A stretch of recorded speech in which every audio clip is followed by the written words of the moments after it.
দুনিয়াতে উচ্চাভিলাষী হবেন না, যতটুকু আল্লাহ পাক দিয়েছেন এতে সন্তুষ্ট থাকেন। আমার 2 তলা বাড়ি আছে ভাই, আমার কিন্তু নাই, বলছি আর মনে করেন আমার 2 তলা বাড়ি আছে, আপনি এতে সন্তুষ্ট থাকেন। আপনার একজন স্ত্রী আছে, সন্তুষ্ট থাকে। আপনার একটা সুন্দর ব্যবসা আছে, সন্তুষ্ট থাকেন। আপনার এই 1 বিঘা জমি আছে, সন্তুষ্ট থাকেন। আল্লাহ যা দিয়েছেন এতে সন্তুষ্ট থাকেন, আল্লাহ আরো বাড়াই দিবে। সব অসন্তুষ্ট থাকলে আপনার মনটা অস্থির হয়ে থাকবে, কিভাবে আরো বাড়াবো আরো বাড়াবো। দুনিয়ার নেশা যাকে পেয়ে বসবে তার মন কঠিন হয়ে যাবে। দুনিয়ার নেশা যাকে পেয়ে বসবে তার মন কঠিন হয়ে যাবে। আর যার মন কঠিন হয়ে যাবে তার মনের মধ্যে মৃত্যুর ভয় আসে না। আর যার মনে মৌতের ভয় আসে না তার মনে আল্লাহর নূরও আসে না। আল্লাহর নূর যার কলমে আসে না তার অন্তরে তাসকিয়া আসে। বুঝতে পারলাম? তাসকিয়া কেন আসে না? দুনিয়া পূজার কারণে আসে না। ব্যাস, যতটুকু আল্লাহ দিয়েছেন আমি সন্তুষ্ট। এটাকে কিভাবে আল্লাহর নিয়ামতের শুকরিয়া আদায় করা যায় এই চেষ্টা করতে হবে। বেশি বেশি আল্লাহর নিয়ামতের শুকরিয়া আদায় করবো ইনশাআল্লাহ, আল্লাহ পাক নিয়ামত বাড়িয়ে দিবেন ইনশাআল্লাহ। আল্লাহ বলেছেন লা ইন শাকারতুম লা আযীদান্নাকুম, তুমি খালি শুকরিয়া আদায় করো আমি নিয়ামত বাড়িয়ে দেব ইনশাআল্লাহ। আল্লাহ পাক আমাদের সবাইকে আল্লাহ পাকের নিয়ামতের শুকরিয়া আদায় করার তৌফিক দান করুন।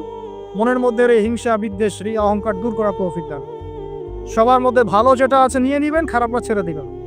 আর 2টো জিনিস বলে শেষ করে, সেটা হলো অতিরিক্ত খাওয়া, অতিরিক্ত ঘুম, অতিরিক্ত কথাবার্তা বন্ধ করতে হবে। বুঝতে পারেন ভাই? এগুলোর সাথে তাসকিয়ার মারাত্মক সম্পর্ক আছে। আমি নিজে ফিল করতেছি। শোন, যেদিন খুব বেশি ভোজন হয়ে গেছে সেদিন ঘুম হয় বেশি, ইবাদতের স্বাদ কমে যায়, নামাজে উঠতে অলসতা লাগে। কথা কি ঠিক না বেটি? অলসতা লাগে। বেশি খাওয়া, বেশি ঘুমানো, বেশি হাসাহাসি করা, বেশি ঠাট্টা মশকরা করা, বেশি কথা বলা, বেশি মানুষের সাথে মেলামেশা করা, এগুলো কলবকে শক্ত করে ফেলে। এই কথাগুলো কিন্তু সরাসরি হয়তো কোনো জায়গায় এভাবে পাবেন না, কিন্তু আমি আপনাকে সাজিয়ে গুছিয়ে বলার চেষ্টা করছি। বেশি বেশি কথা যারা বলে মন বাচাল, মন শক্ত হয়ে যায়। এখন তো বাচালতার যুগ চলছে। টিভি খুললেই টকশো খালি বক বক বক বক বক বক। টকশো করতে করতে দেশের জিডিপি বাড়ায়, দেশকে একদম আমেরিকার পর্যায়ে নিয়ে চলে গেছে। ভাব পারে আমার কিছু বুদ্ধিজীবী সলিউশন নাই, কিন্তু খালি বক বক বক বক বক বক। কোনো মডারেটর আসে, ও আবার বিতর্ক উস্কে দেয়। কিছু অনলাইন প্ল্যাটফর্ম থাকে, ও আবার মজা, এটাই তার বিজনেস। কারণ যত ভিউ হবে তত ডলার। এখানে ওর স্বার্থ, এটা সব স্বার্থ, সবই স্বার্থে হচ্ছে এখন। স্বার্থ আর স্বার্থ, ঠিক আছে? তো এত বেশি কথার দরকার নাই। আমরা জাতি হিসেবে কাজ করে দেখাবো ইনশাআল্লাহ। আমাদের সামনে কোরআন আছে, সুন্নাহ আছে, একটা ইসলাম প্রেমী জনগণ আছে, আমাদের তো তারুণ্যের শক্তি আছে, আমাদেরকে আল্লাহ শারীরিক শক্তি দিয়েছেন, মানসিক বুদ্ধিদীপ্ত একটা অবস্থান দিয়েছেন, আমাদের মাশাআল্লাহ ভালো নেতৃবর্গ আছে। ঐক্যবদ্ধভাবে আমরা ইসলামকে নিয়ে বিশ্ব জয় করব। এত কথা নাই, খালি কাজ হবে ইনশাআল্লাহ। এত কথা কিসে? পারমাণবিক বোমা তৈরি করা হয়েছে একটাও? বলেন তো দেখি। কিম জং উন নাম শুনেছেন কিনা? নাম কি? এতটুক মনে হয় সাইজ, চুলের কাটিং মাশাআল্লাহ, গোলগাপ্পু। ওর একটাই কাজ, কি কাজ? মিসাইল বানা। কেন বানাবে? কারণ সে জানে এই ওয়ার্ল্ডে সে সবচেয়ে বেশি শক্তিশালী, যার কাছে মিসাইল। বলেন 50 বছরে কয়টায় বানাইছি আমরা? হ্যাঁ বলেন। আচ্ছা বাদ দেন। এই ওয়ার্ল্ডে সবচেয়ে শক্তিশালী তারাও যাদের প্রযুক্তি আছে, প্রযুক্তি, তথ্য, ডাটা, প্রযুক্তি। এই ওয়ার্ল্ডে এখন ডাটা বা প্রযুক্তির যুদ্ধ চলছে। মাঝে মাঝে দেখেন না, বড় বড় কান্ট্রি কিছু বড় বড় কোম্পানি হ্যাক হয়ে যায়। কি এরা যত প্রযুক্তি নিয়ে নিতে পারে, হ্যাক করতে পারে, তারা আরো বেশি ডাটা পায়, ইনফরমেশন পায়। ইনফরমেশন নিয়ে যুদ্ধ হচ্ছে। বলেন তো আমাদের ইনফরমেশন কত এখন? ওয়ার্ল্ড এগিয়ে যাচ্ছে, বলেন না? প্র্যাকটিক্যাল কথা বলছে আপনাদের সাথে। ওয়ার্ল্ড এগিয়ে যাচ্ছে, মনে করেন যার রিজার্ভ যত বেশি, যার কাছে ডলার যত বেশি আছে। বলেন আমার কত আছে? প্রবৃত্তি যা যত বেশি, ওয়ার্ল্ডে সে তত ভালো অবস্থানে। বলেন আমার প্রবৃত্তির আর কথা। এখানে আমি কোন দলের পক্ষে বিপক্ষে বলতে আসিনি, আমি আমার এজ এ সাধারণ মানুষ কথা বলছি। যেই থাকুন না, ইম্পর্টেন্ট সেক্টরগুলোতে উন্নতি করতে হবে কিনা। কথা বেশি বলবো না, কাজ বেশি করবো, ব্যাস খালি কাজ হবে ইনশাআল্লাহ। আল্লাহ পাক যাদেরকেই দায়িত্ব দেখতে কেন তারা যেন কাজ করার তৌফিক অর্জন করে। আমরা আমাদের শ্রম দিয়ে, মেধা দিয়ে আমরা যাদেরকে সাহায্য করবো ইনশাআল্লাহ। আমরা তরুণ প্রজন্ম আমাদের মেধা দিয়ে, আমাদের বুদ্ধি দিয়ে, আমাদের শ্রম দিয়ে আমরা ইনশাআল্লাহ তাআলা দেশকে সাহায্য করব, জাতিকে সাহায্য করবো। পারবো না ইনশাআল্লাহ? আমি বলি আপনারা বেশি বেশি পড়াশোনা করেন, বড় বড় পোস্টে যান, দেশের দায়িত্ব নেন, নিয়ে দেশকে এগিয়ে নেন ইনশাআল্লাহ। বলা যাবে না ভাই ইনশাআল্লাহ? চ্যালেঞ্জ তো নিতে হবে, খালি বসে বসে সমালোচনা করলে হবে নাকি? খালি বসে বসে সমালোচনা করলে কাজ হবে নাকি? ও ওটা পারে না, সে এটা পারে না, ওই দল সেটা পারে না, সেই দল সেটা পারে না, এই করতে করতেই তো এই অবস্থা। আপনি করে দেখাচ্ছেন না কেন? আমরা করে দেখাচ্ছি না কেন? আবার ধর্মীয় অঙ্গনে দেখা যায় ওই আলেম এই ভুল, ওই আলেমের এই সমস্যা, ওই আলেম এই পারে না, ওই আলেম সেই পারে না। আরে ভাই, আপনি আলেম হচ্ছেন না কেন? আপনি আলেম হন, হয়ে কাজ করে দেখান। অমুক বক্তার এই ভুল, তমুক বক্তার সেই ভুল, মাশাআল্লাহ আবু তাহের এই ভুল, আপনি বক্তা হচ্ছেন না কেন? এই চেয়ারে আসুন, বসেন, বসে যান, বসে ওয়াজ করেন নাকি ভাই? এই ওয়াজ করেন না আমরা, এগুলো ওয়াজ না, এগুলো কমেডি। এগুলো কি কমেডি? রুচির দুর্ভিক্ষর অংশ এগুলো। আমাদের যে রুচির দুর্ভিক্ষ দেখা দিয়েছে, এগুলো তার জাজল্যমান প্রমাণ। এগুলো আর বলতে যাচ্ছি না, তাস্কিয়া নষ্ট হয়ে যাবে। আর লাস্ট 9 নম্বর বললাম, কি বলছি বলেন তো? মনের এই বিষয়গুলোকে দূর করা। লাস্ট 10 নম্বর যেটা, সেটা হচ্ছে যে 9 নম্বর বলছি মনেরটা, 9 নম্বর বলছি যে অতিরিক্ত খাওয়া, অতিরিক্ত ঘুম, অতিরিক্ত কথা বলা, অতিরিক্ত মানুষের সাথে মেলামেশা করে, এগুলো একটু কমিয়ে যেখানে কাজ হবে সেই কাজটা করো। যেটা করলে আমার পরে কারণ উপকারিতা আছে, এটা কর। আর 10 নম্বর লাস্ট অ্যান্ড ফাইনাল, তাজকিয়া বা আত্মশুদ্ধি অর্জন করতে হলে নবী সাল্লাল্লাহু আলাইহি ওয়াসাল্লামের রেখে যাওয়া এই যে দিন ইসলাম, এই ইসলামটাকে প্রতিষ্ঠার চেষ্টা করতে হবে। আল্লাহ পাক তৌফিক দান। ইসলাম যারা প্রতিষ্ঠার চেষ্টা করে তাদের সাথে আল্লাহ পাকের সবসময় একটা ভালো সম্পর্ক থাকে, এবং সে কখনো খারাপের দিকে যেতে পারবে না, কারণ সে তো একটা বড় দায়িত্ব নিয়ে পাঠে নেমেছে। সে যদি এখন খারাপের দিকে চলে যায়, তাহলে তো জনগণ বিভ্রান্ত হয়ে যাবে এবং তার এই আমানতের খেয়ানত করা হবে। এই ফিকিরই তাকে খারাপ পথে যেতে বাধা দিবে, এবং তাজকিয়া তার মনের মধ্যে থাকবে ইনশাআল্লাহ। সে যদি ডানে বামে চলেও যায়, এই দিন প্রতিষ্ঠার এই যে তাড়না, এটা তাকে আবার ফিরিয়ে নিয়ে আসবে ইসলামের দিকে ইনশাআল্লাহ।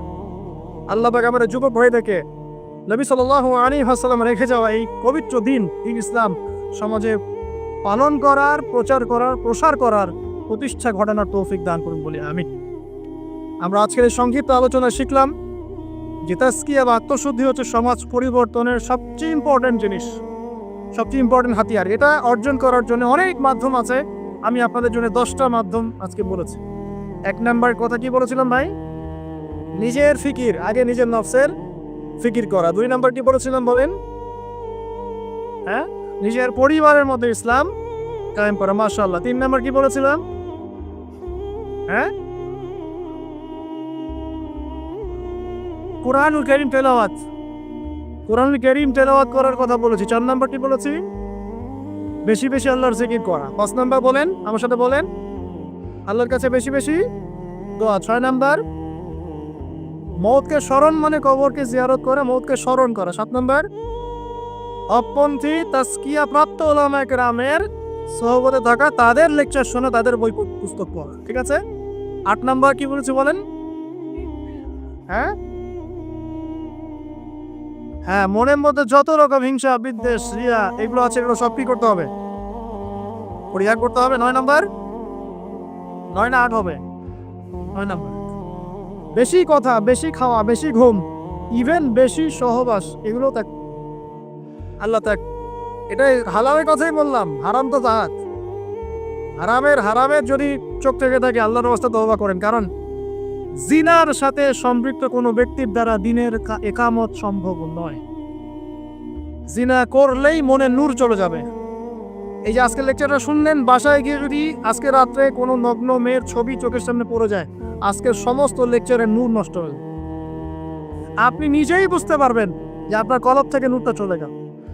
যদি কেউ আজকে আল্লাহ না করুক ভুল করে কোনো খারাপ মুভি দেখে ফেলেন, বাসায় গিয়ে দেখবেন যে আপনার আজকের যে তাজকিয়া, এই যে ভালো লাগলো কথাগুলো শুনতে, মনটা পবিত্র হলো, ভালো ফিলিংস তো নষ্ট হয়ে গেল। হুযায়ফা রাদিয়াল্লাহু আনহু বলতেন, আমরা যখন ইয়া রাসূলুল্লাহ আপনার সাথে থাকি তখন ঈমান বেড়ে যায়, বাসায় গেলে মনে হয় মুনাফিক হয়ে গেছে। তো বাসায় গিয়ে যদি আমরা খারাপ কাজে লিপ্ত হয়ে যাই, এই নূর তাজকিয়াটা নষ্ট হয়ে যাবে। আল্লাহ পাক আমাদেরকে বোঝার তৌফিক দান। আর সর্বশেষ সবচেয়ে ইম্পর্টেন্ট লাস্ট এন্ড ফাইনাল হচ্ছে নবীর রেখে যাওয়া দিন। নবীকে ভালোবাসেন কিনা ভাই? আল্লাহ নবীকে ভালোবাসেন কিনা? নবী কি এখন আছেন? আচ্ছা, নবী সাল্লাল্লাহু আলাইহি ওয়াসাল্লাম রেখে যাওয়া সুন্নত কি আছে? তার উপর নাজিল হওয়া কোরআন কি আছে? তার দ্বীন ইসলামটা আছে কি না মিটে গেছে? সেই আল্লাহ কি আছেন না নাই? আচ্ছা, আল্লাহ পাক আছেন, তার কিতাব আছে, তার নবীর সুন্নত আছে, তার দ্বীনও আছে। এই দ্বীন পালন করা, প্রচার প্রসার করা, প্রতিষ্ঠার দায়িত্ব কার? কাদের? বাক ভাল্লুক করবে? গরু ছাগল করবে? না আমরা যদি সত্যিকারের আশিক রাসূল হয়ে থাকি, আমরা দ্বীন প্রতিষ্ঠা করবো, চেষ্টা করব। প্রতিষ্ঠা মানে কি? আপনার যা আছে তাই দিয়ে দ্বীনকে সাহায্য করেন। ইনশাআল্লাহ একদিন যখন আল্লাহ পাকের পক্ষ থেকে মনোনীত কোনো নেতা আসবে, তখন সবাইকে ঐক্যবদ্ধ করবেন। আল্লাহ পাক সেই নেতৃত্ব নিয়ে আসুন বলি আমিন। দোয়া করা যায় না? আল্লাহ পাক নিয়ে আসবেন ইনশাআল্লাহ। আর যদি দেখি যে আসছেই না, তাহলে নেতা হইতে হবে। যখন মাঠে নেতা নাই, তখন নেতা হতে হবে। নেতা হওয়ার আপনারা যোগ্যতা অর্জন করেন, পড়াশোনা করেন। কোরআনে কিন্তু নেতৃত্বের দুইটা বৈশিষ্ট্য বলা আছে। কয়টা ভাই? তালুতের কথা মনে আছে? তালুত আর জালুত সূরা কোন সূরা আছে বলেন? কে বলতে পারবে? এই যুবক ছেলেটা বলো, কোন সূরা আছে? মাশাআল্লাহ, সূরা বাকারায়। শোনেন, বনু ইসরাইল মুসা আলাইহিস সালামের পরের নবীকে বলছেন, ওই নবীর নাম ইউশা বিন নুন, যে হে নবী, আমরা আল্লাহর পথে জিহাদ করতে চাই। কি করতে চাই? এই শব্দ তো কোরআনে নাই, আছে না ভাই? এই শব্দ বললে তো কিছু মানুষ খারাজি ফতোয়া মারা শুরু করে। বড় মুশকিল আছে এদেরকে নিয়ে। আমি আশ্চর্য একটা জিনিস, ইবাদতকে সন্ত্রাস বানিয়ে দিলেন কিভাবে? ইবাদতকে সন্ত্রাস বানালেন কিভাবে? টাকা খেয়ে? হ্যাঁ, যা বুঝায় তাই বুঝতে হবে। ইসলামের সংজ্ঞা ব্যাখ্যা ওরা দিবেন, আমরা দিব। সুবহানাল্লাহ। ব্রিটিশ আমলে আমাদের বাপদাদারা যে ওদেরকে পিটিয়ে বের করেছিল, তারা কি সন্ত্রাসী ছিল? আমাদের বাপদাদাও সন্ত্রাসী ছিল? বলেন তো। জুলুমের বিরুদ্ধে কেউ দাঁড়িয়ে গেলে সে সন্ত্রাসী হয়? এই যে 1971-এ আমাদের সাথে জুলুম হয় নাই, তখন বাংলার মানুষ যার যা ছিল তাই নিয়ে মাঠে নামে নাই? তো বাংলার সেই ফ্রিডম ফাইটাররা কি সন্ত্রাসী হয়ে গেছিল? ভাই বোন থেকে দীর্ঘদিন থেকে একদম স্টিম রোলার পিছায় ফেলা হচ্ছে। রমজান মাসে দেখলেন কি হলো? রমজান মাসে বেচারা নামাজ পড়তে গিয়েছে, লাঠি পেটা করে মসজিদ থেকে বের করতে। মসজিদ ওর বাপের না মুসলমানদের? যে এখন ওই যে যারা একটু পাথর টাথর নিয়ে ঢিলাঢিলি করে, ওরা সন্ত্রাসী হয়ে গেছে। আর যারা মুসলমানদেরকে পিটাই বের করে দিল, ওরা হলো মানবতার সেবক। এই সংজ্ঞা শিখায় আমাদেরকে। যাই হোক, বাদ দেন, ওদিকে না যায়। ওদিকে বললে আমি একটু মানে কি বলবো, কি বলে এটাকে, আউটবাস্ট হয়ে যায়। আর ভিতরের ক্রোধটাকে দমায় রাখতে পারি। মাঝে মাঝে এমন হয় যে ভিতরের এগ্রেশনটা ধরে রাখতে পারি না, কিন্তু আপনাদের সাথে ধরে রাখতে হয়। কারণ কোনো কিছু না হচ্ছে কিছু হওয়া ভালো, কোনো কিছু না হচ্ছে কিছু হওয়া ভালো, এই সত্য চিন্তা করে চুপ করে থাকি। কিন্তু একটা জিনিস মাথায় রাখবেন, আল্লাহ রাব্বুল আলামিন এই বিশ্বে পরিপূর্ণ ইসলাম প্রতিষ্ঠা না করা পর্যন্ত কিয়ামত দিবেন না ইনশাআল্লাহ। এই জিনিসটা মাথায় ভালো করে ঢুকায় নি। এরপরে ইসলামের এগেইনস্টে যা করার করতে থাকেন, আল্লাহ এটা করবেন ইনশাআল্লাহ, কোনো সন্দেহ নাই। লা শাক্কা ফিহি, এর মধ্যে কোনো সন্দেহ। কার দ্বারা করবেন, কিভাবে করবেন, আল্লাহু আ'লাম বিস-সাওয়াব, আমরা জানি না। এখন তালুতকে আল্লাহ পাক মনোনীত করলেন। ইউশা বিন নুনকে বনু ইসরাইল বলছে, আল্লাহর পথে আমরা যুদ্ধ করতে চাই, আমাদের জন্য নেতা দাও একটা। তখন ইউশা বিন নুন বলছে, আমি যদি নেতার জন্য দোয়া করি, তোমরা তো আবার পৃষ্ঠ প্রদর্শন করে পালায় যাবা, তোমাদেরকে চিনি ভালো করে, আমরা তোমাদেরকে খুব ভালো করে চিনি। তখন বনু ইসরাইল বলছে, না আমরা এটা করবো না। কেন করবো? ওয়াকাদ উখরিজনা মিন দিয়ারিনা, আছে না শোনা বাকারায়, আমাদেরকে আমাদের ঘর বাড়ি থেকে বের করে দেওয়া হয়েছে, আমরা কেন পিছিয়ে পড়বো? তখন আল্লাহর কাছে তিনি দোয়া করলেন, আল্লাহ পাক তালুতকে নেতৃত্ব দিলেন। কাকে? তালুত। আর এই যে তালুতকে নেতৃত্ব দিয়েছেন, এই নেতৃত্ব দেওয়ার পর আল্লাহ পাক বললেন যে তালুতকে আমি দুইটা স্পেশাল গুণ দিয়েছি। কয়টা ভাই? তার মানে নেতৃত্বর স্পেশাল গুণাবলী কয়টা? একটা হচ্ছে জিসমান, তালতকে আমি দিয়েছিলাম শারীরিক শক্তি, ফিজিক্যাল স্ট্রেংথ, শারীরিক শক্তি। আর এখন বহু নেতা সমাজে দেখাতে হাঁটতেই পারে না। নেতা হওয়ার আগে আগে ফিজিক্যালি স্ট্রং হতো, তাই না ভাই? ফিজিক্যালি স্ট্রং না হতে পারলে নেতৃত্ব দিতে পারে? ফিজিক্যাল স্ট্রেংথ হচ্ছে প্রথম শর্ত। সে সুস্থ ছিল এবং শারীরিকভাবে অনেক শক্তিশালী ছিল। কে, কার কথা বলছি? যুগে যুগে সমস্ত নেতৃত্ব দেখেন, ওমর ইবনুল খাত্তাব শারীরিকভাবে দুর্বল ছিল, ফিজিক্যাল স্ট্রেংথ ছিল কি কোনটা? স্ট্যামিনার কেমন ছিল? আলী রাদিয়াল্লাহু আনহু শারীরিকভাবে কি দুর্বল ছিল? উসমান, আবু বকর রাদিয়াল্লাহু আনহুমা তারা কি দুর্বল ছিল? নবী সাল্লাল্লাহু আলাইহি ওয়াসাল্লাম নিজে দুর্বল ছিলেন? 40 জন পুরুষের শক্তি তার গায়ে ছিল। কতজন ভাই? আল্লাহু আকবার। 40 জন পুরুষের শক্তি তার গায়ে ছিল। তারপরে তিনি কোনোদিন কারো গায়ে থাপ্পড় দেন না, কারণ নিজের উপর আঘাত আসলে তিনি মাফ করে দিতেন। শুধু একটা যুদ্ধে তিনি তীর নিক্ষেপ করেছিলেন, ওই তীর এক কাফেরের গলার পাশ দিয়ে চলে গেছে, ওতেই তার মৃত্যু হয়ে গেছে। ওতেই নবী সাল্লাল্লাহু আলাইহি ওয়াসাল্লামের মনেও যদি কষ্ট দিত, আল্লাহ পাক তাকেও পাকড়াও করতেন আযাব থেকে। নবীজি না বললেও আল্লাহ পাক তাকে পাকড়াও করতেন। যাই হোক, তাহলে তালুতকে প্রথম যে গুণাবলী দেওয়া হয়েছে নেতৃত্ব, সেটা কি? জিসমান, শারীরিক শক্তি। তার মানে এখন যারা এটা হতে চান, আগে ফিজিক্যালি স্ট্রং হবেন, ভালো ভালো খাওয়া দাওয়া করবেন, হালাল টাকায়, আরাম টাকায় না, জিম টিম করবেন, হ্যাঁ, বক্সিং টক্সিং প্র্যাকটিস করবেন, রেসলিং টেসলিং খেলবেন, হ্যাঁ, কুস্তি টুস্তি করবেন, মানে ফিজিক্যালি স্ট্রং হওয়ার চেষ্টা করবেন। আর এইগুলো করো তো ভালো, টিকটক চালানোর চাইতে। সকালে উঠে যদি আমরা একটু গ্রাউন্ড দিয়ে দৌড়াদৌড়ি করি, মাঠে ফুটবল খেলেন বা একটু ফিজিক্যাল কসরত করেন, জিম করেন, কাজটা ভালো না? এটা ওই টিকটক আছে ভালো না? বসে বসে ফেসবুক উঠানো আর এই যে পর্ন দেখাচ্ছে ভালো না? এই জন্য বলি এগুলো ভালো, এগুলো করেন, তা ওইগুলোতে চান। এটা হলে 1 নম্বর জিসমান, মানে ফিজিক্যাল স্ট্রেংথ। 2 নম্বর ইলমান, জ্ঞান। কি লাগে ভাই তাহলে? দুইটা, একটা জিসম, একটা ইলম। এখন আমাদের এই দুইটা না থাকলেও চলে, খালি জনগণ বললেই হলো যে আপনার চরিত্র ফুলের মতো পবিত্র, তাই না ভাই? এই দুইটার একটা না থাকলেও চল। আল্লাহ পাক আমাদের সবার উপরে এমন এমন সব নেতৃত্ব নিয়ে আসুন, যাদেরকে আল্লাহ পাক শারীরিক শক্তি এবং জ্ঞানের শক্তি দান করছে। বলি আমিন। দোয়া করতে সমস্যা আছে? যাকেই নিয়ে আসুক, সে যদি ফিজিক্যালি স্ট্রেংথ শক্তিশালী হয়, তার মধ্যে জ্ঞান থাকে, সে ইসলাম প্রতিষ্ঠা করে, আমার কোনো সমস্যা আছে? কোনো সমস্যা না। আমরা দোয়া করবো আল্লাহ পাক তাকে দীর্ঘ নেই ঘাত দারাজ করুন, আমিন। আর যদি দেখি যে কোনো নেতাই নাই, তখন নেতা হতে হবে। কি হতে হবে?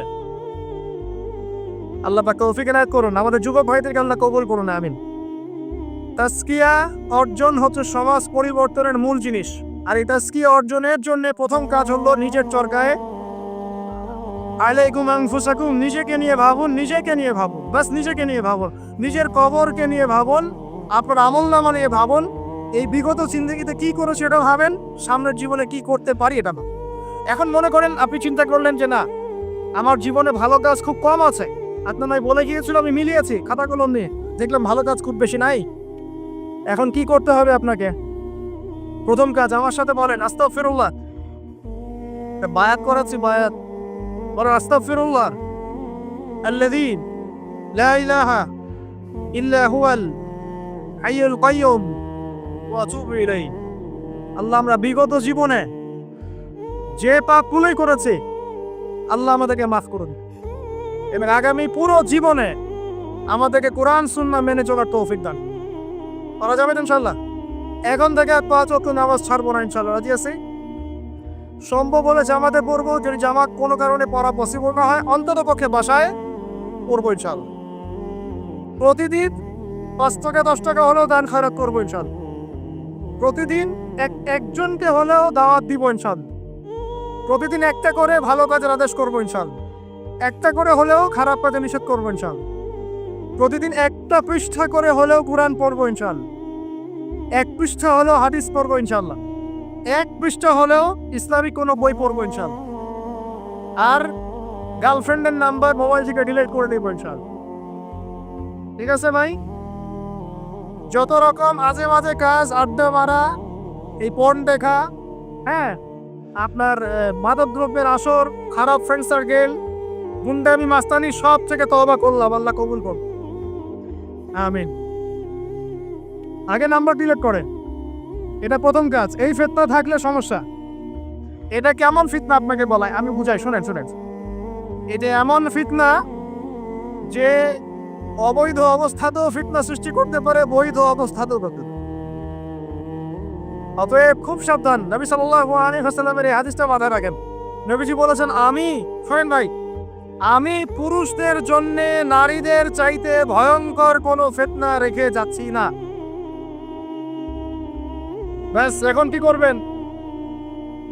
কলেজের সামনে দাঁড়া থাকবেন? আমি পুরুষদের জন্য নারীদের চাইতে ভয়ঙ্কর কোনো ফিতনা রেখে গেলাম না। কে বলেছেন? কে বলেছেন? আমি কি তার চেয়ে ভালো সমাজ বুঝবো? অতএব আমার পরামর্শ ভাই, ভালো কাজে ব্যস্ত থাকেন, নিজের আমলনামা গোছান, পাপ ছেড়ে দেন, ভালো কাজে এবং দিনই কাজে মেহনতের সাথে থাকেন। সামর্থ্য হয়ে গেলে বিয়ে শাদী করে নেন। সামর্থ্য হয়ে গেলে বিয়ে শাদী করে নেন। একটা করবেন, একটা ভাই। অনেক আলেম এখন অনেক কথাই বলছে, ঠিক আছে, আমি পরামর্শ দিচ্ছি, একটাই কইরেন, একটাই। এখানে একটা আবেগী কথা বলি, আবেগী কথাটা শোনেন। যদি প্রথমত আপনি রিজিকের সোর্স তালাশ করবেন, এরপর আল্লাহর কাছে সেজদায় কান্নাকাটি করবেন, আল্লাহকে বলবেন, আল্লাহ আমার জন্য উপযুক্ত, যে আমার জীবনে আসলে দুনিয়া আখেরাত দুটোই সুন্দর হয়ে যাবে। আল্লাহ এমন কোনো মেয়ে বা স্ত্রী আল্লাহ তুমি আমার জীবনে এনে দাও, এই দোয়া আল্লাহর কাছে করো।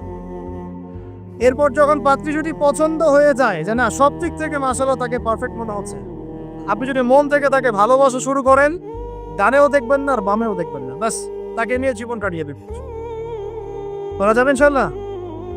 এখনকার সমাজে এটা একটা সমস্যা, কেউ কাউকে নিয়ে সন্তুষ্ট থাকতে পারছে না। স্বামী স্ত্রীকে নিয়ে না, স্ত্রী স্বামীকে নিয়ে। এই সমস্যাটা দূর হবে এভাবে। আর মনে রাখবেন, এটা সাহাবীদের যুগ নয়, এটা কাদের যুগ নয়। আপনিও সাহাবী নন, আপনার স্ত্রীও কিন্তু মহিলা সাহাবী নয়। আপনিও সাহাবী নন, আপনিও তাবেঈ নন, আপনিও আইম্মায়ে কেরামের যুগের মানুষ নন, আর আপনার স্ত্রীও তাদের মতো নন। অতএব আমার আপনার মধ্যে যেমন 1000টা ত্রুটি থাকতে পারে, তার মধ্যেও থাকবে। অতএব এটাকে একটু সবরের সাথে মার্জনা করে করে চলতে হবে। আল্লাহ পাক তৌফিক দান করুন। তবে এক পর্যায়ে যদি এমন দেখা যায় যে এই ফিতনার কারণে আপনি দিন থেকে বিচ্যুত হয়ে যাচ্ছেন, তখন আপনি দিনকে বেছে নেবেন, ফিতনাকে বেছে নেবেন। কথা বুঝতে পারছেন ভাই? আল্লাহ তৌফিক দান করুন। এগুলো গোল্ডেন নসিহত, এগুলো ওঠেন বসেন পরে আপনি শুনতে পারবেন না। এগুলো লাভ জাপ মার্শাল আর্ট জিকির হয়, মার্শাল আর্ট।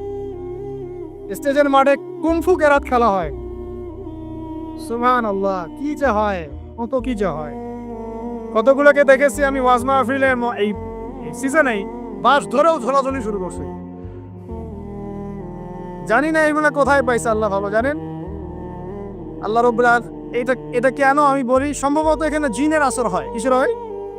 সম্ভবত জিন বলতে কিন্তু কিছু আছে, আপনি জানেন কিনা? মানুষের উপর ভর করে, কিন্তু জিন কিন্তু মানুষের উপর ভর করতে পারে, আর মেয়েদের উপর বেশি ভর করে।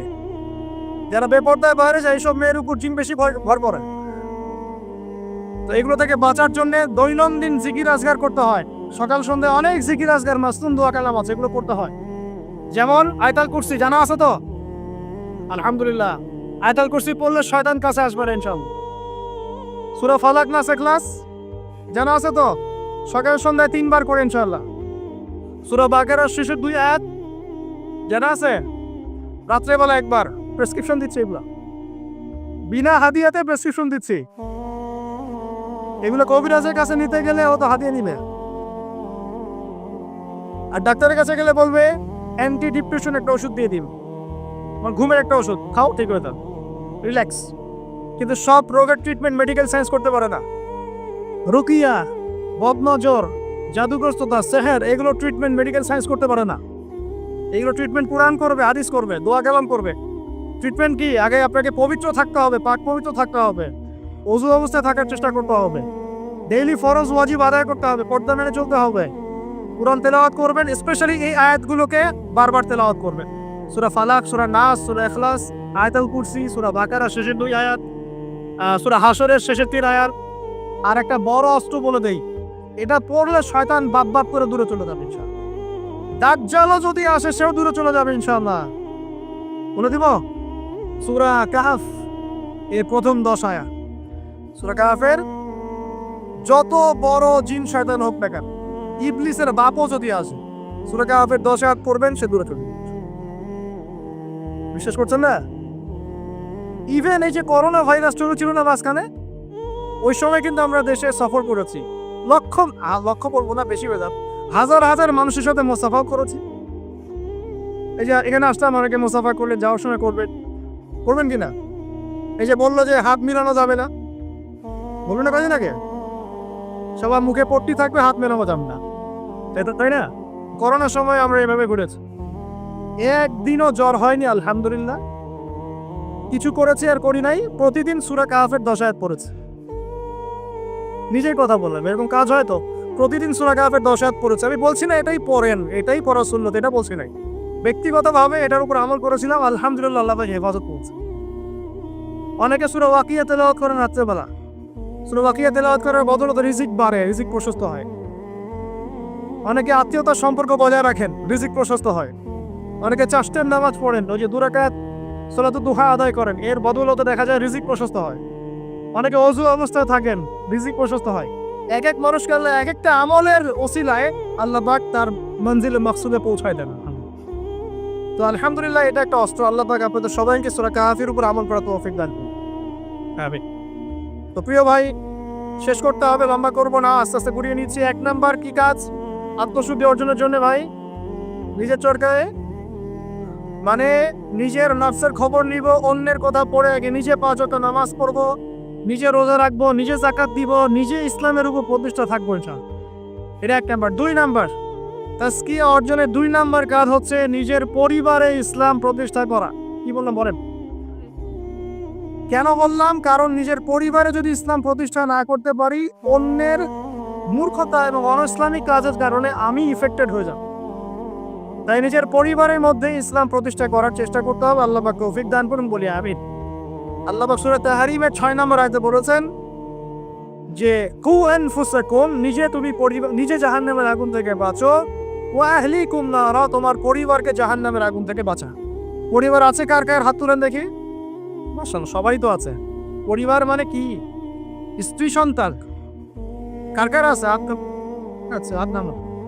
দেখেন, বাবা মা এগুলো পরিবারের অন্তর্ভুক্ত বিষয়, কিন্তু বাবাকে আপনি শাসন করতে পারবেন না, মাকে আপনি শাসন করতে পারবেন না, তাকে আপনি নসিহত করতে পারবেন, দাওয়াত দিতে পারবেন। আর আপনার আন্ডারে যারা আছে, আপনার স্ত্রী, আপনার সন্তান, এরা হচ্ছে পরিবারের অন্তর্ভুক্ত, আপনার কাছের, এদের উপর আপনি শাসন চালাতে পারবেন। অতএব যাদের পরিবার আছে, পরিবারের মধ্যে ইসলাম প্রতিষ্ঠা করার চেষ্টা করে, আল্লাহ পাক তৌফিক দান। একটু বসেন ভাই, বিশৃঙ্খলা করেন না, আমরা গুটিয়ে নিচ্ছি, এখনই গুটিয়ে নিচ্ছি। আর কিছু প্রশ্ন আছে, দিয়ে শেষ করব। 3 নাম্বার কাজ, আমার সাথে মনোযোগ দেন ভাই। 3 নাম্বার কাজ হচ্ছে নিয়মিত কোরআন তেলাওয়াত করা। নিয়মিত কোরআন তেলাওয়াত করা। আমার সাথে একটু ওয়াদা করেন তো ভাই, ডেইলি কমপক্ষে 1 ঘন্টা কোরআন তেলাওয়াত করবো ইনশাআল্লাহ। করা যাবে? সবার বাসায় কোরআন আছে তো নাকি? কোরআন পড়তে পারি তো নাকি? যারা পড়ি না, আজকে নিয়াত করব, মসজিদের হুজুর আছে, ইমাম সাহেব আছে, মাদ্রাসার শিক্ষক আছে, গিয়ে আপনি কোরআন পড়া শিখবেন ইনশাআল্লাহ। করা যাবে ইনশাআল্লাহ? কোরআন তেলাওয়াত করে না শিখেন, আল্লাহর ওয়াস্তে কোরআন তেলাওয়াত করে না শিখে মৃত্যুবরণ করেন না। আল্লাহর ওয়াস্তে আল্লাহকে কি মুখ দেখাবেন আর নবীকে কি মুখ দেখাবেন চিন্তা করুন। কোরআন আল্লাহ নাজিল করেছেন কেন? আমাদের জন্য, গরু ছাগলের জন্য? কাদের জন্য? মানুষের জন্য না গরু ছাগলের জন্য? গরু ছাগলের হিসেব আছে? কার কার হিসেব হবে? মানুষ আর জিন। মৃত্যু আমাদেরকে বরণ করতে হবে, কবরে যেতে হবে আমাদেরকে, পুলসিরাত আমাদেরকে পার হতে হবে, কোরআন মানতে হবে আমাদের। কি সেই আমরা যদি কোরআন তেলাওয়াত করে না শিখি ভাই, হবে? বিষয়টা হবে? আল্লাহ পাক আমাদের সবাইকে কোরআন তেলাওয়াত শেখার তৌফিক দান করুন। এখানে আমি অনেক বেশি জোর দিই, কারণ কি জানেন? কোরআন তেলাওয়াত শেখাটাই এবং নিয়মিত তেলাওয়াত করাটাই আপনার মনে ইসলামের প্রতি মহব্বত সৃষ্টি করবে। এরপরে আপনি ইসলামের জন্য জীবনও দিতে পারবেন ইনশাআল্লাহ। কিন্তু এই অবস্থায় পারবেন না। এই অবস্থায় একটা দাবরানি খালি উল্টা দিকে দৌড় দেওয়া শুরু করুন। এখন পারবেন না, এখন বলতে পারবেন হ্যাঁ নারায়ে তাকবীর আল্লাহু আকবার, চলো রে, বাস। যখন মাঠে নামবেন ওই দিক থেকে যখন কাউন্টার অ্যাটাক আসবে দেখবেন নাই আপনি শেষ। অতএব কোরআনের চর্চা তেলাওয়াত বেশি বেশি বাড়াতে হবে, আল্লাহ তৌফিক দান করুন। 3 নাম্বার। 4 নাম্বার ভাই, দৈনন্দিন জিকির আজগার গুলো ছাড়বো না ইনশাআল্লাহ। দৈনন্দিন জিকির আজগার ছাড়বো না। কেমন? দৈনন্দিন 100 বার বলবো সুবহানাল্লাহ, পড়া যাবে? 100 বার সুবহানাল্লাহ বললে 1000 নেকি হবে ইনশাআল্লাহ। দৈনন্দিন 100 বার বলবো আস্তাগফিরুল্লাহ ওয়া আতুবু ইলাইহি, পারবো তো ইনশাআল্লাহ? দৈনন্দিন কমপক্ষে সকালে 10 বার, সন্ধ্যায় 10 বার দরুদ ইব্রাহিম পড়বো ইনশাআল্লাহ, পারবো? দৈনন্দিন পড়বো সুবহানাল্লাহি ওয়া বিহামদিহি সুবহানাল্লাহিল আযীম, পারা যাবে? দৈনন্দিন পড়বো লা হাওলা ওয়ালা কুওয়াতা ইল্লা বিল্লাহ, পারবো? ডেইলি পড়বো লা ইলাহা ইল্লাল্লাহ ওয়াহদাহু লা শারীকা লাহ লাহুল মুলকু ওয়া লাহুল হামদ ওয়া হুয়া আলা কুল্লি শাইইন কাদির, পারা যাবে? দৈনন্দিন পড়বো ইনশাআল্লাহ সুবহানাল্লাহি ওয়া বিহামদিহি আদাদা খালকিহি ওয়া রিদা নাফসিহি ওয়া জিনাতা আরশিহি ওয়া মিদাদা কালিমাতিহি, পারা যাবে ইনশাআল্লাহ? এই সুবহানাল্লাহ, আলহামদুলিল্লাহ, লা ইলাহা ইল্লাল্লাহ, আল্লাহু আকবার, এই যে দরুদ, এই যে জিকির আজগারগুলো আছে, এইগুলো প্রতিদিন করলে আল্লাহর সাথে সম্পর্ক গাঢ় হবে। জিকির করলে কি লাভ হয় আপনি একটু বলে দেই। জিকির করলে আল্লাহর সাথে কলবের সম্পর্ক তৈরি হয়। কি হয় ভাই? অন্তরের সাথে আল্লাহ পাকের সাথে একটা কানেকশন তৈরি হয়। জিকির যে ব্যক্তি ছেড়ে দেয় তার অন্তরটা মরে যায়, আর মরা কলবের মধ্যে আল্লাহর নূর আসে না, জিন্দা কলবের মধ্যে আল্লাহর নূর আসে। তাহলে কলব জিন্দা হবে কিভাবে? বেশি বেশি জিকির করার মতো। আল্লাহ পাক তৌফিক দান। আবু হুরায়রা রাদিয়াল্লাহু আনহু বলতেন যে হাদিস আমি মুখস্থ করার জন্য অনেক বেশি সুবহানাল্লাহ পড়ি। সুবহানাল্লাহ কতবার পড়েন জিজ্ঞেস করা হচ্ছে, তিনি বলছেন কত হবে? 10,000 বার। কথা বুঝতে পারছেন? মানে এটা তার নিজস্ব। মনে করেন আপনি প্রতিদিন ইস্তেগফার করতেই থাকেন 10 মিনিট, 15 মিনিট, 20 মিনিট, কতবার করেন আপনি জানেন? করা যায় না? আপনি একটা সময় বসে দরুদ শরীফ পড়তে থাকেন, আল্লাহুম্মা সাল্লি আলা মুহাম্মাদ, আল্লাহুম্মা সাল্লি আলা মুহাম্মাদ, করা যায় না? সবার ব্যক্তিগত কিছু আমল থাকে, যে যত বেশি জিকির আজগার করবেন তার কলব তত জিন্দা হবে ইনশাআল্লাহ। আল্লাহ পাক আমাদের সবাইকে বেশি বেশি আল্লাহর জিকির করা তৌফিক দান করুন, বলি আমিন। এটা কত বললাম? 4। 5 নাম্বার, এটা সবচেয়ে বেশি ইম্পর্টেন্ট। কারণ আমি তাসাউফ এবং আত্মশুদ্ধি বই যেটা আছে আল্লামা তাকি উসমানী দাওয়াত বারাকাতুহু, আল্লামা তাকি উসমানীর বইগুলো বাসায় সবাই কিনবেন। আমি পরামর্শ দিই আল্লামা তাকি উসমানীর যে বইগুলো আছে এগুলো বাসায় কিনে পড়া শুরু করবেন, অনেক গভীর জ্ঞান পাবেন ইনশাআল্লাহ। তো তার তাসাউফ আত্মশুদ্ধি বইয়ের মধ্যে তিনি এনেছেন যে অনেক বড় বড় বুজুর্গানা দিন তারা তাজকিয়ার জন্য এই আমলটাকে বেশি গুরুত্ব দিতেন, সেটা হলো আল্লাহর কাছে বেশি বেশি দোয়া করা। কি করা ভাই? বেশি বেশি দোয়া করা, মানে চলতে ফিরতে দোয়া করতে থাকতেন। কেমন? যেমন ধরেন যে এমনও বুজুর্গ ছিলেন, আলেমে দিন ছিলেন, যারা রাস্তায় হাঁটছেন, বাজারে যাচ্ছেন, বাজারে যাওয়ার সময় আল্লাহকে বলছেন, আল্লাহ বাজারে যাচ্ছে, বাজারে আমার কেনাকাটা যেন সহজ হয়। আমরা কি বাজারে যাওয়ার সময় এরকম কথা বলি? বাসায় ঢুকছেন, বলছেন আল্লাহ বাসায় ঢুকছি, বাসার পরিবেশটা যেন ভালো থাকে, এখানে যেন গিয়ে কোনো বিপদের খবর না শুনি। আল্লাহ আমি মানে ব্যবসায় যাচ্ছি, আজকে ব্যবসাটা আল্লাহ যেন সুন্দর হয়, ভালো হয়। মানে প্রতিটা কাজেই তারা দোয়া করতে থাকতেন। বুঝতে পারছেন না কথা? প্রতিটা কাজেই দোয়া করতে থাকতেন, আল্লাহ আমার জুতার ফিতা ছিঁড়ে গেছে, আমার জুতার ফিতা দাও। আল্লাহ আমি খুব ক্ষুধার্ত, আল্লাহ একটু ভালো খাবারের ব্যবস্থা করুন। আল্লাহ আমি খুব পিপাসার্থ, আমার জন্য একটা ভালো হালাল পানির ব্যবস্থা করুন। আল্লাহ আমার সন্তানটা অসুস্থ, আল্লাহ তাকে শেফা দিয়ে। আল্লাহ আমি স্ত্রী সন্তানকে রেখে সফরে আসছেন না, বাসায় তুমি ওদেরকে হেফাজত করো। মানে প্রতিটা কাজের প্রতিটা চিন্তা আল্লাহর সাথে শেয়ার করো। এটা যে যত বেশি করতে পারে তার সাথে আল্লাহ পাকের সম্পর্ক তত বেশি দাম। আর এটা করলে 3টা লাভ। কটা লাভ ভাই? যে দোয়াটা করবেন হয় সাথে সাথেই আল্লাহ পাক আপনাকে দিবেন, না হলে এই দোয়ার ওসিলায় আপনার তাকদীরের কোনো বিপদ আল্লাহ দূর করে দিবেন। মনে করেন আপনি দোয়া করেছেন, আল্লাহ আমাকে কালকে এই ব্যবসার এই কাজটা তুমি সলভ করো, কালকে গিয়ে দেখলেন সেই কাজটা আপনি পান নাই। আপনার কাছে মনে হচ্ছে যে হয়তো আমি দোয়া করলাম, কবুল হয় নাই, কিন্তু হয়তো এই দোয়ার ওসিলায় আপনার আগামী পরশু দিনের একটা বিপদ আপনার তাকদীরে আসতো, ওইটা আসে নাই।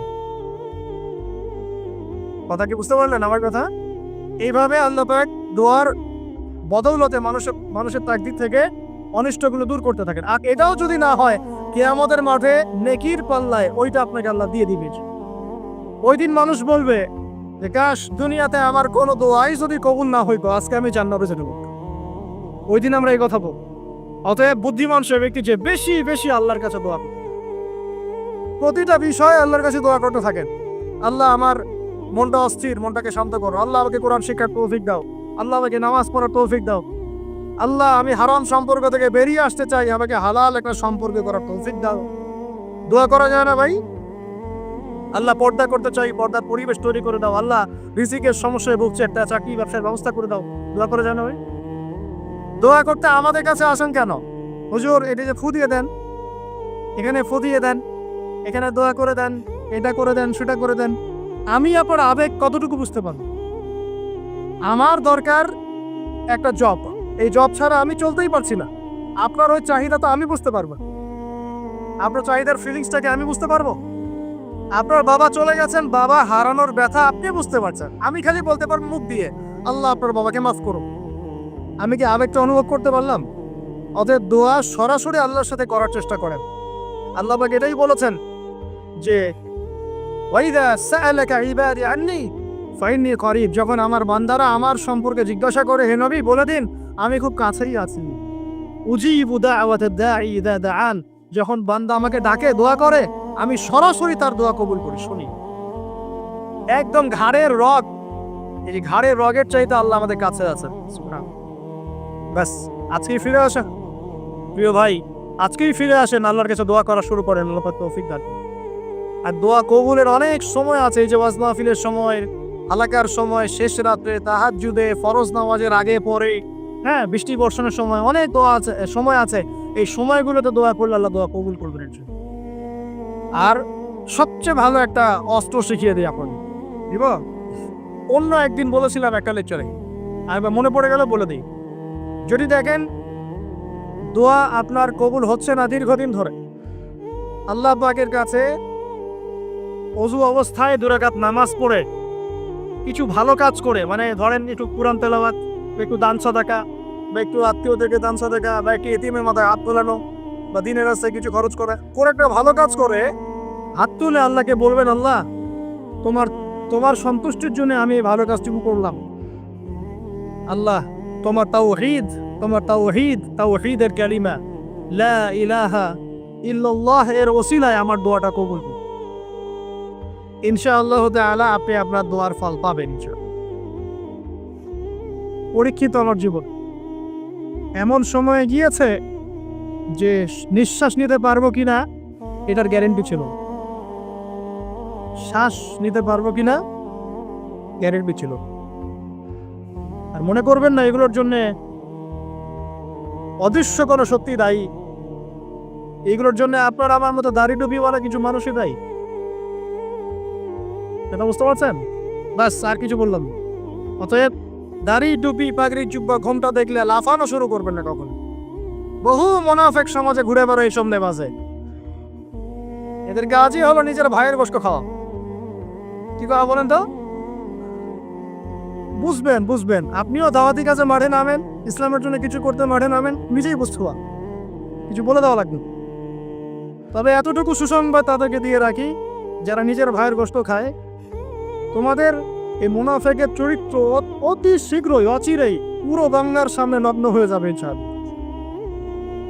বাংলার মানুষ আর এখন বোকা না, তারা সব বোঝে, তারা জানে, তারা উপলব্ধি করতে পারে। তাদেরকে এভাবে ব্রেন ওয়াশ করা যায় না, এখন তাদেরকে এভাবে ডিমোটিভেটেড করা যায় না।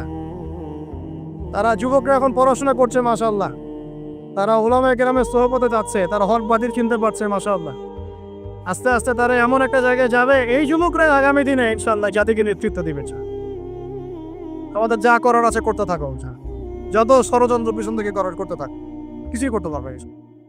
আরশের মালিকের কাছে যে কবুল হয়ে যায়, দুনিয়ার মানুষ তার কোনো ক্ষতি করতে পারে না, এটা মনে রাখবে। ক্ষতি মানে কি? নবী সাল্লাল্লাহু আলাইহি ওয়াসাল্লামকে তো মানুষ গালি দিয়েছে, নবী সাল্লাল্লাহু আলাইহি ওয়াসাল্লামকে মানুষ গলার মধ্যে চাদর দিয়ে পেঁচিয়ে গলা ফাঁস দেওয়ার চেষ্টা করেছে, মানুষ তার দাঁত একদম ঘুষি দিয়ে ভেঙে দিয়েছে, তার মাথার মধ্যে তরোয়ারের গোড়া দিয়ে কড়া দিয়ে আঘাত করেছে, তার পাকে বচকে দেওয়া হয়েছে, এই কাজগুলো তো নবীর সাথেও হয়েছে। তায়েফের মানুষ তাকে মেরেছে, রক্ত ঝরতে ঝরতে, দাড়ি দিয়ে রক্ত পড়তে পড়তে পায়ের জুতা আটকে গিয়েছে। এই মানুষগুলো, এই এই এই ঘটনাগুলো আমাদের নবী মুহাম্মদ সাল্লাল্লাহু আলাইহি ওয়াসাল্লামের সাথে হয়েছে। তাহলে এই কাজগুলো হওয়া মানে কি সেই ব্যক্তির মানে অপদস্থ হওয়া দুনিয়াতে? এগুলো কবুলিয়াতের নিদর্শন। কিসের নিদর্শন? এগুলো কবুলিয়াতের নিদর্শন। আর যারা এই কাজগুলো নবীর সাথে করেছিল ওরা কি সফল হয়ে গেছে? ওরা দুনিয়াতেও সফল হয় নাই, পরকালেও জাহান্নামে যাবে ইনশাআল্লাহ। আল্লাহ রাব্বুল আলামিন আমাদের সবাইকে প্রকৃত ঈমানদার হওয়ার তৌফিক দান করুন। 5 নম্বর বলছিলাম প্রিয় ভাইরা, বেশি বেশি আল্লাহর কাছে কি করবেন? দোয়া করবেন। 6 নম্বর আসেন, এই 5টা বলে শেষ করে দিন। 6 নম্বর শোনেন, সপ্তাহে একটা দিন হলেও কবর জিয়ারত করতে যান। কেন বললাম তাজকিয়ার সাথে এর কি সম্পর্ক? তাজকিয়ার সাথে সম্পর্ক আছে, একটু বোঝার চেষ্টা করেন। জান্নাতুল বাকি দেখেছেন? নববীর পাশে বাকিউল গারকাত যেটা আমরা বলি, কবরস্থান মদিনার পাশে। নবীর যুগে কবরস্থান ছিল মসজিদের পাশে। কেন ছিল মসজিদের পাশে? কারণ 5 ওয়াক্ত নামাজে মানুষ যাবে আসবে, কবর দেখবে, পরকাল শর্ম। এখন কবরস্থান আমাদের সমাজের ওই দূরে বাইরে, বছরে একদিন আপনি যান। আর এই জীবনটা বস্তুবাদী, সকাল থেকে ওঠা ঘুমানো পর্যন্ত খাওয়া দাওয়া ফুর্তি করা, খালি বস্তুবাদী বিষয়গুলো। এগুলো আমাদেরকে মৌত থেকে ভুলিয়ে রাখে, পরকাল থেকে ভুলিয়ে রাখে। তাই মাঝে মাঝে কবর জিয়ারত করলে আপনার কবর, বন্ধ করো প্লিজ, মাঝে মাঝে কবর জিয়ারত করলে আপনার পরকালের কথা কি হবে? স্মরণ হবে। তখন আপনারও ফিকির হবে যে আমাকেও একদিন এখানে আসতে হবে এবং ইনশাআল্লাহ এই জন্য প্রস্তুতি গ্রহণ করা আমার উচিত। এই ফিকিরটা মনে হবে না? এখন কি মনে হয় এগুলো? এখন মনে হচ্ছে না। আল্লাহ পাক আমাদের সবাইকে মাঝে মাঝে হলেও অ্যাটলিস্ট কবর জিয়ারত করে পরকালকে স্মরণ করার তৌফিক দান করুন। 7 নাম্বার, 7 নাম্বারটাও অনেক বেশি ইম্পর্টেন্ট। এটা শোনেন, 7 নাম্বারটা হচ্ছে বেশি ইম্পর্টেন্ট। এটাও সেটা হলো আল্লাহ কিছু মানুষ আছে দুনিয়াতে, আছে না? যে মানুষগুলো আত্মশুদ্ধি, যাদের মধ্যে আত্মশুদ্ধি আছে, যারা আল্লাহওয়ালা পরেজগার, যাদের মধ্যে হিংসা বিদ্বেষ এই বিষয়গুলো খুব কম, এবং যারা কোরআন সুন্নাহ নিয়ে গবেষণা করেন, মানুষকে ভালো কিছু দেওয়ার চেষ্টা করেন, এই মানুষগুলোর সাথে সম্পর্ক রেখে তাদের সাথে সহবতে চলবেন। তাদেরকে দেখে আপনি শিখতে পারবেন। সবকিছু বইপত্র পড়ে হয় না, কিন্তু ওলামায়ে কেরামের কাছাকাছি গিয়ে সহবতে গিয়ে দিন শিখতে হবে। আল্লাহ পাক তৌফিক দান। সাহাবীরা কিন্তু বইপত্র পড়ে কোরআন হাদিস শেখেন নাই, জানেন? তারা কোরআন হাদিস এগুলো শিখেছেন স্বয়ং নবীকে দেখে শিখেছেন। দেখে শিখেছেন না? তারপরের জেনারেশন সাহাবীদেরকে দেখে শিখেছে, তারপরের জেনারেশন তাবেঈদেরকে দেখে শিখেছে, তারপরের জেনারেশন তাবেঈদেরকে দেখে শিখেছে। এইভাবে আস্তে আস্তে আস্তে আস্তে এই সিলসিলা চলে আসছে। এখন আমরা কি করি? ইন্টারনেট দেখে শিখি। কি দেখে শিখি? একটা মাসালা জানতে চান, বাস ঢুকলেন ইউটিউবে, ফেসবুকে, তখন দেখলেন ওই মাসালা নিয়ে 10 আলেমের 10 রকম মন্তব্য। মাথা খারাপ এখন, তাই না ভাই? তারপরে দেখেন যে অমুক যা বললো তমুকের বিরুদ্ধে। আর মাশাআল্লাহ কিছু ননসেন্স ইউটিউবার আছে, হ্যাঁ, কমন সেন্স মাই ননসেন্স, কিছু ননসেন্স কমন সেন্স হীন ইউটিউবার কিছু আছে, ফেসবুকের আছে। কি টাইটেল দেওয়া লাগবে সেটাও জান।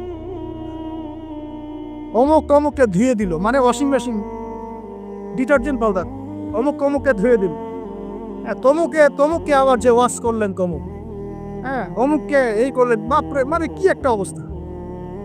এই জন্য যে ইউটিউবিং এর কথা বলছো না, ওই যে ইউটিউবার আমাদের অফিসিয়াল যারা আছে ওদের সহ আমরা অচির একটা অ্যানাউন্সমেন্ট নিই। ইউটিউবিং করতে চাও, ভিডিও রেকর্ড করতে চাও, ইনশাল্লাহ এমন একটা সিস্টেম তোমাদের সামনে আমি লঞ্চ করতে যাচ্ছি। এই সিস্টেম পার করে তোমাদেরকে আসতে হবে রেকর্ড করার জন্য। এই সিস্টেমের মধ্যে প্রথম কি থাকবে জানেন? 40 দিন নামাজ পড়ছে কিনা আমাকে দেখাতে হবে। বেনামাজি তোমার সাথে ইউটিউবে কি সম্পর্ক? তোমার সাথে দিন প্রতিষ্ঠার কি সম্পর্ক? দিন কায়েমের কি সম্পর্ক? তোমার তারা দিনের কোনো কাজ নাই। 40 দিন নামাজের রিপোর্ট পেশ করবা যে নামাজ পড়ছি ভাই 40 দিন। আগে হবে রিটেন পরীক্ষা, লিখিত পরীক্ষার হতে আমি 6টা সাবজেক্ট ফিক্স করছি। 1 নম্বর কোরআন, 2 নম্বর হাদিস, সহজ, বেশি কঠিন না, প্রাইমারি জিনিস। 3 নম্বর সিরাত, নবীর জীবনী। 4 নম্বর ইসলামের ইতিহাস, 5 নম্বর ফিকহ, আর 6 নম্বর হচ্ছে আকীদা। এই 6টা বিষয়ের কিছু কিতাব আছে, বেসিক কিতাবগুলো দিয়ে দেওয়া হবে, পাশায় পড়াশোনা করে 1 মাস 2 মাস পরে পরীক্ষা দিবে। আগে দেখবো জ্ঞানের কি অবস্থা। ওই যে নেতৃত্বদের কয়টা গুণ বলেন? একটা লাগবে ইলম, একটা জিসম। দিনের যে কাজ করবে দিন বুঝে কি না এটা তো আমাকে দেখতে হবে। ও দিনের জ্ঞান আছে কিনা এটা তো আমাকে বুঝতে হবে, দিন আমল করে কিনা আমাকে তো জানতে হবে। নামাজও পড়ে না, দিনের জ্ঞানও নাই, ওকে তো রেকর্ড করতে দিলে মাথা খারাপ হবে। ও কোন কন্টেন্ট কোথায় লাগাবে, কোন টাইটেল কোথায় দিবে মাথা। আর এটা তো মিডিয়ার যুগ, মানুষ দিলকে তাল বানা রেখে দিন। হ্যাঁ, যদি বলি এখন যে মাশাআল্লাহ আমরা একটা জান্নাতি পরিবেশে বসে আছি, দেখবেন কিছু বলদ বলে চলবে কালকে সাতক্ষীরা আর মাটিকে জান্নাতের সাথে তুলনা করলে আবু তো হাত কথা বুঝতে পারেন না?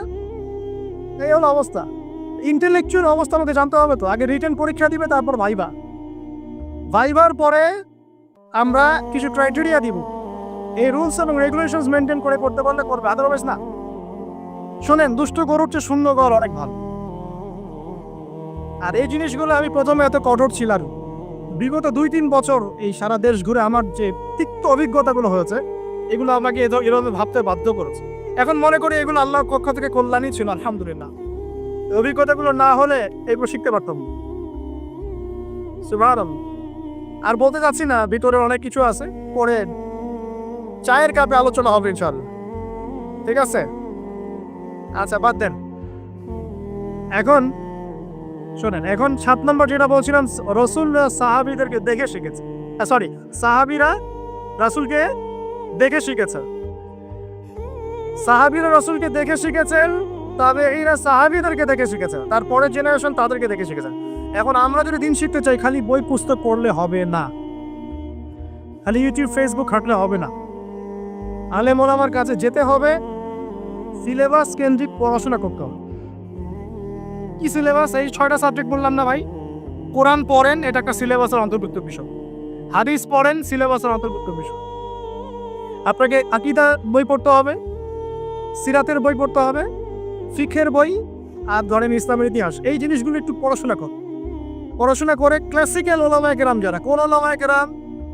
ক্লাসিক্যাল যারা, মানে হকপন্থী ওলামায়ে কেরাম যারা সকালে একটা ফতোয়া দিয়ে রাতে আরেকটা দেয় না, এই টাইপের না আর কি। বাতাস এদিকে ব্যাস ওইদিকে, বাতাস ওইদিকে ওইদিকে, এই টাইপের না। 5 বছর আগে এক কথা বলতো, 5 বছর পরে দেখা যায় না, বাবা এখনই কথা ভুলেও বলা যাবে না এক কথা। হ্যাঁ, তো এই টাইপের কথা বলছি না, যারা সর্বদাই হকের উপর থাকার চেষ্টা করে, মানুষ হিকমা অবলম্বন করতে পারে, হকের উপর থাকার চেষ্টা করেন, এই হকপন্থী ওলামায়ে কেরামের সোহবতে গিয়ে দিন শেখার চেষ্টা।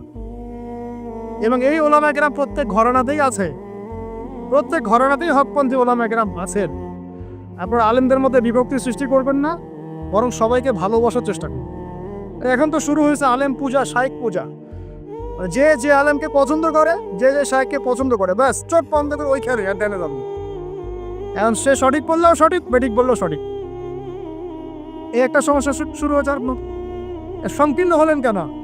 এত সংকীর্ণ হলেন কেন? ইসলাম তো সংকীর্ণ না, এটা তো বৈচিত্র্যময়।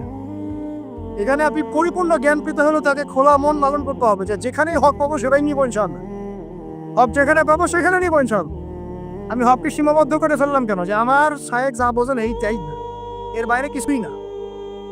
এটা করতে গেলে কি হবে জানেন? পয়সার এক পিঠ দেখবেন, আর এক পিঠ তো দেখবেনই না, তখন আপনি মাহরুম হয়ে যাবেন। তবে হ্যাঁ, এটাও বলে রাখি, যারা একেবারেই সাধারণ মানুষ, একদম সাধারণ কোনো মানুষ, যার এলেম গালাম নাই, কোরআন হাদিস পড়তে জানেন, এমন মানুষ আছে না, একদম রুট লেভেলের, তাদের জন্য অবশ্যই উচিত যে কোনো অন্তত একজন আলেমকে ফলো করে, অন্তত একজন আলেমকে ফলো করে। কারণ আপনি তো কিছু বুঝেন না, কোরআন সুন্নাহ বোঝেনই না, কিছু পড়তেও পারেন না, বুঝতেও পারেন না, কিছুই পারেন না। অতএব একজন আলেমকে আপনি ফলো করে চলেন, ইনশাআল্লাহ আল্লাহ মাফ করবেন, ইনশাআল্লাহ।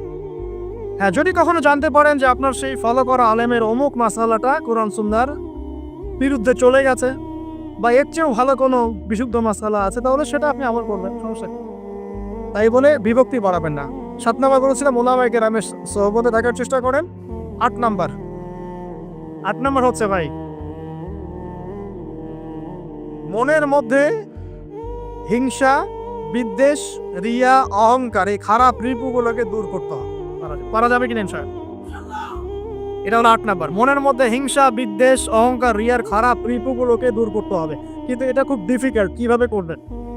মনের মধ্যে চলে আসতে পারে, যদি চলে আসে পড়বেন আউযু বিল্লাহি মিনাশ শাইতানির রাজিম, পড়বেন আউযু বিল্লাহিস সামিউল আলিম মিনাশ শাইতানির রাজিম, পড়বেন আউযু বিকালিমাতিল্লাহি তাম্মাতি মিন শাররি মা খালাক, পড়বেন বিসমিল্লাহিল্লাযী লা ইয়াদুররু মা'a ইসমিহি শাইউন ফিল আরদ ওয়ালা ফিস সামা ওয়া হুয়া সামিউল আলিম। পড়বেন আমানতু বিল্লাহি ওয়া রাসূলিহি। এই যে দোয়া কালামগুলো পড়বেন ইনশাআল্লাহ মনের মধ্যে এই সমস্যাগুলো চলে যাবে, ওয়াসওয়াসার একটা ভয় চলে যাবে ইনশাআল্লাহ। মনটাকে পবিত্র করার চেষ্টা করি, আল্লাহ পাক তৌফিক এনায়েত করবেন। আর মন পবিত্র করার আমি দুই একটা আমল বলে দেই, নাহলে কঠিন হয়ে যাবে। খুব সহজ আমল। এতিম খুঁজে খুঁজে বের করে এতিমদের জন্য কিছু করার চেষ্টা করুন। এতিম আছে না, মেয়ে ছেলে, এদের মাথায় হাত বুলান, আপনার মন পবিত্র হবে ইনশাআল্লাহ। ঠিক আছে, দান সাদাকা বাড়ান, আপনার মন পবিত্র হবে ইনশাআল্লাহ। আল্লাহর জন্য ছেড়ে দেওয়ার মানসিকতা দেখো, ছেড়ে দেন, আল্লাহর জন্য ছেড়ে দিলাম, আল্লাহর জন্য ত্যাগ করলাম, মন পবিত্র হবে ইনশাআল্লাহ। আল্লাহর জন্য কিছু করা সহজ, আল্লাহর জন্য ছাড়া সহজ না। আল্লাহর জন্য কিছু করা সহজ, আল্লাহর জন্য আপনি নামাজ পড়তে পারবেন ঠিকই, কিন্তু সিগারেট ছাড়তে পারছেন না। আল্লাহর জন্য ছাড়া কঠিন, এই ছাড়ার কঠিন কাজটা করে দেখাতে হবে, মন পবিত্র হয়ে যাবে ইনশাআল্লাহ। আল্লাহ তৌফিক দান করুন।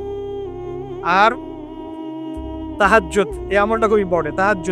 তাহাজ্জুদের যাদের অভ্যাস আছে, এই সময়টা নীরবে নিভৃতে আল্লাহর সাথে কথাবার্তা বলবেন, মন পবিত্র হবে ইনশাআল্লাহ।